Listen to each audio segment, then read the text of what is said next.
इस वीडियो में मैं पाठ 17 ठेले पर हिमालय के भाषा बोध को लेकर उपस्थित हुई हूँ। आइए देखते हैं इसके भाषा बोध। इसमें भाषा बोध में पहला प्रश्न देखते हैं, संधि विच्छेद है। नग अधिराज, तो संधि विच्छेद होगा इसका नग जोड़ अधिराज। ये बुक में ही करना है, आपको कॉपी में नहीं लिखना है। हर्षातिरेक, तो हर्ष जोड़ अतिरेक। निरावृत है तो निर जोड़ आवृत होगा। संवेदन, तो सम जोड़ वेदन होगा। तो ये बुक में ही करना है। नेक्स्ट दूसरा देखिए, पाठ में संज्ञा विशेषण के साथ कई स्थानों पर संज्ञा विशेष्य है, यहाँ पर विशेषण प्रयोग हुए हैं, जैसे प्रसन्न वदन, लापरवाह ड्राइवर, अदम्य साहस, आदिम काल। अभ्यास में दिए गए रिक्त स्थानों में उचित विशेष एवं विशेषण लिखिए।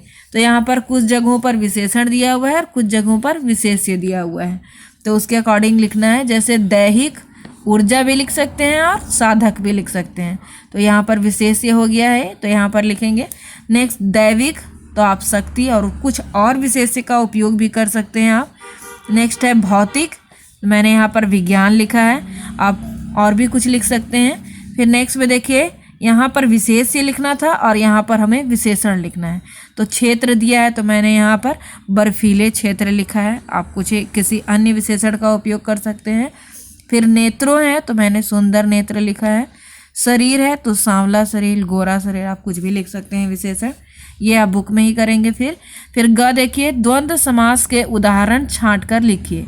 जैसे पतला दुबला दिया हुआ है तो ऊंचा नीचा आप बोल सकते हैं, गोरा काला बोल सकते हैं आप, ठीक है। तो ये जो बुक में आए हैं आप अच्छा रहेगा उसी से छांट कर लिखें।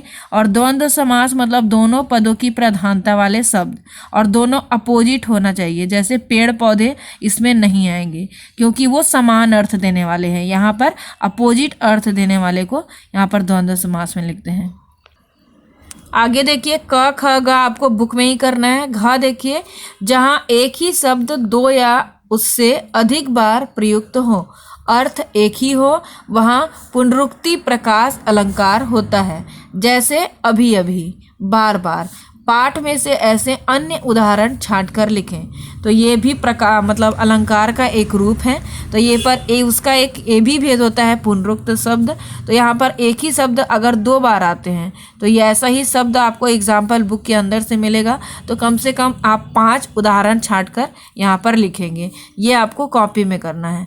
नेक्स्ट देखिए, पाठ में कई स्थानों पर शब्दों पदों के साथ समानता प्रकट करने वाले सा, सी, से का प्रयोग हुआ है। जैसे लड़ियों सी नदियाँ। इसी प्रकार के अन्य वाक्यांश पाठ से छांट कर लिखिए। तो आपको अलंकार का याद होगा कि लड़ियों सी नदियाँ बताया गया है, मतलब उसके समान बोला जा रहा है, तो इसमें उपमा अलंकार है, ठीक है। तो पहला उपमा अलंकार लिख के, अब जैसे ये एग्जाम्पल दिया हुआ है तो और आप दूसरे एग्जाम्पल इसमें कम से कम 2 या 3 भी लिखें इसमें। अगला है, पाठ में से कई स्थलों पर मुहावरों का प्रयोग हुआ है। जैसे छूमंतर होना, काफुर होना। पाठ में से मुहावरे छाटिए और शब्दकोश में से ढूंढकर उनके अर्थ लिखिए तथा मुहावरों को वाक्यों में प्रयोग कीजिए। जैसे चेहरा पीला पड़ना, मैंने बताया था आपको, वहाँ पर आया था एक मुहावरा।